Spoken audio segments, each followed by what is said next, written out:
রাঙিয়ে দিয়ে যাও সিজন 2 এর দ্বিতীয় এপিসোডে আপনাকে স্বাগত। আমাদের আজকের নিবেদন শিল্পী চক্রবর্তীর লেখা আশ্রয়।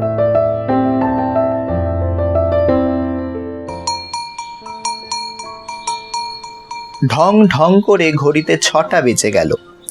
পিয়ালি লাফ দিয়ে বিছানা থেকে উঠে গেল। হঠাৎ মনে পড়ল ওর অফিস আজ বন্ধ। ইচ্ছে হলো আরেকটু আমেজ কাটিয়ে নিতে।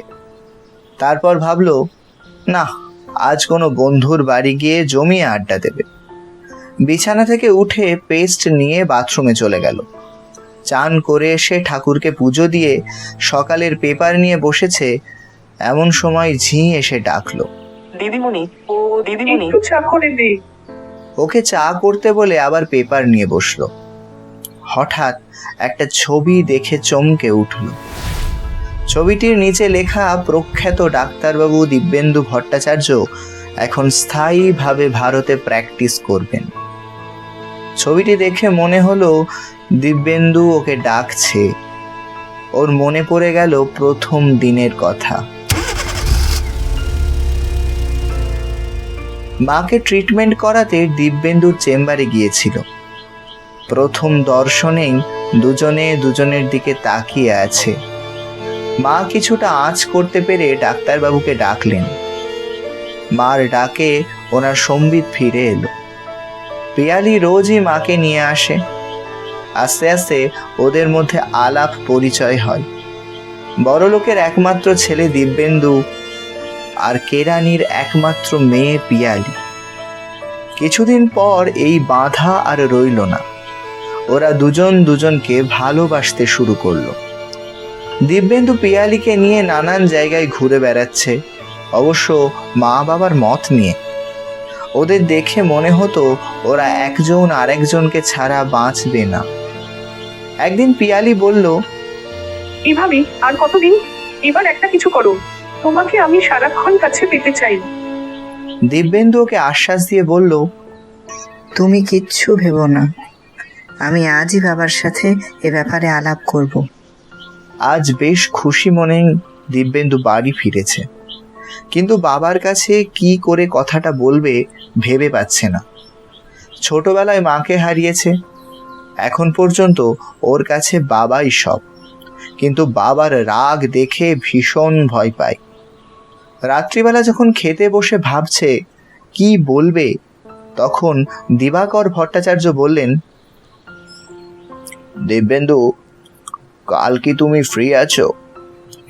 কাল তোমাকে নিয়ে আমি আমার বন্ধু উমাশঙ্কর চৌধুরীর বাড়ি যাব।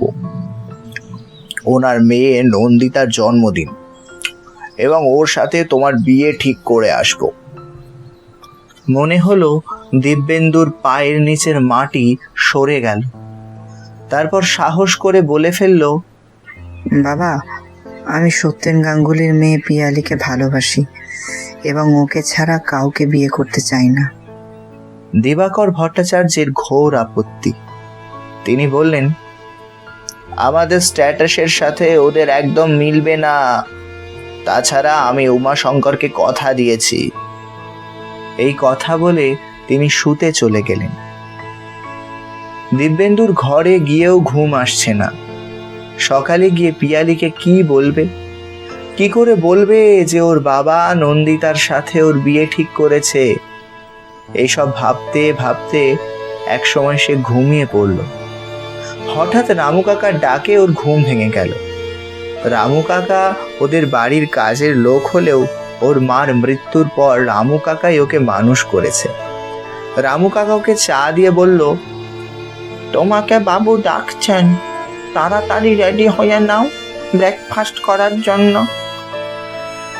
খেতে খেতে ওর বাবা বললেন, দিব্যেন্দু, তুমি পিয়ালির বাবাকে আজ একবার আসতে বলবে। বলে তিনি উঠে গেলেন। দিব্যেন্দুর মনের ভয় এখনো কাটেনি, তবুও বাবার ভয়ে পিয়ালির বাবাকে নিয়ে আসলো। সত্যেন গাঙ্গুলি ও দিবাকর ভট্টাচার্যের মধ্যে পরিচয় হওয়ার পর দিব্যেন্দুর বাবা দিব্যেন্দুকে চলে যেতে বললেন। তারপর দুজনের মধ্যে সবকিছু পাকা কথা হয়ে গেল। দিবাকর ভট্টাচার্য পিয়ালির বাবাকে বাড়ি পৌঁছে দিতে বললেন। দিব্যেন্দু ফিরে এসে দেখে ওর বাবা মার ফটোর সামনে দাঁড়িয়ে কাঁদছে। দিব্যেন্দু জিজ্ঞাসা করাতে বললেন, আমার কিছু হয়নি। সামনের মাসের 10 তারিখ পিয়ালির সাথে তোর বিয়ে ঠিক করলাম। আজ তোর মার কথা রাখতে পেরেছি বলে বুকটা হালকা করেছে। মরার সময় তোর মা বলেছিল, আমার ছেলেকে কখনো মনে কষ্ট দিও না। দিব্যেন্দু ওর বাবাকে বলল, তুমি যে নন্দিতার বাবাকে কথা দিয়েছিলে সেটা কি করবে? তিনি বললেন, আমি ফোন করে জানিয়ে দিয়েছি আমি ফাংশন অ্যাটেন্ড করতে পারবো না, শরীরটা খারাপ, আর তোরও আজ ডিউটি আছে। দিব্যেন্দু আজ বাবার অন্য রূপ দেখল। ছেলেকে তিনি এত ভালোবাসেন যে ছেলের খুশির জন্য এত বড় মিথ্যে কথা বললেন।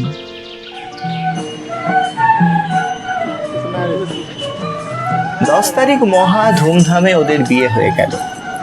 বিয়ের পর পিয়ালি ও দিব্যেন্দু খুব খুশি। পিয়ালি মন প্রাণ দিয়ে স্বামী এবং শ্বশুরের সেবা করছে। বৌমা পেয়ে দিবাকর ভট্টাচার্যও খুব খুশি। উনি সংসারের সমস্ত দায়িত্ব বৌমার হাতে তুলে দিয়ে নিশ্চিন্ত হলেন। পিয়ালির মা বাবাও মেয়ের মুখ দেখে খুব খুশি। কিছুদিন পর দুজনেই মারা গেলেন। আস্তে আস্তে পিয়ালির কোল আলো করে একটি ফুটফুটে ছেলে হলো। কিছুদিন পর দিব্যেন্দুর বাবাও মারা গেলেন। সবাই চলে গেলেও ওদের ভালোবাসায় কোনো খাদ ছিল না। কিন্তু হঠাৎ কি যে হয়ে গেল। দিব্যেন্দু প্রায় রাত করে বাড়ি ফিরতে লাগলো। পিয়ালি কি জিজ্ঞেস করবে কিছুই ভেবে পাচ্ছে না। হঠাৎ একদিন দিব্যেন্দু একটি মেয়েকে নিয়ে এসে পরিচয় করিয়ে বলল, পিউ, ওর নাম রুমা রায়, আমাদের এখানে নতুন জয়েন করেছে, তোমার সাথে পরিচয় করিয়ে দিতে নিয়ে এলাম। বাইরের লোকের কাছে পিয়ালি খবর পেল ওরা নাকি দুজনে খুব ঘনিষ্ঠ হয়েছে। শুনে প্রথমে বিশ্বাস করতে পারেনি। তারপর একদিন এসে বলল, ওরা নাকি একসাথে FRCS পড়তে লন্ডন যাচ্ছে পরশুদিন। সব রেডি হয়ে গেছে, আর তুমি তো কোনোদিনও আমাকে বাধা দাওনি, সব সময় আমার উন্নতি চাও। প্লিজ পিউ, বাধা দিও না। পিয়ালিও আর কিছু বলেনি, শুধু নীরবে চোখের জল ফেলেছে। যথারীতি ওরা চলে গেল। এখন 10 বছরের মধ্যে একবারও পিয়ালি অথবা ওর ছেলে দীপুর কোনো খবর নেয়নি। আজ দীপু দার্জিলিং এর হোস্টেলে থেকে পড়াশোনা করছে। পিয়ালি মাঝে মাঝে অফিস থেকে ছুটি নিয়ে দেখা করতে আসে। দিদিমণি, এই নাও চা। হঠাৎ ঝিয়ের ডাকে পিয়ালির সম্বিত ফিরে এলো। ওর মুখখানা সূর্যের আলোতে লাল হয়ে আছে।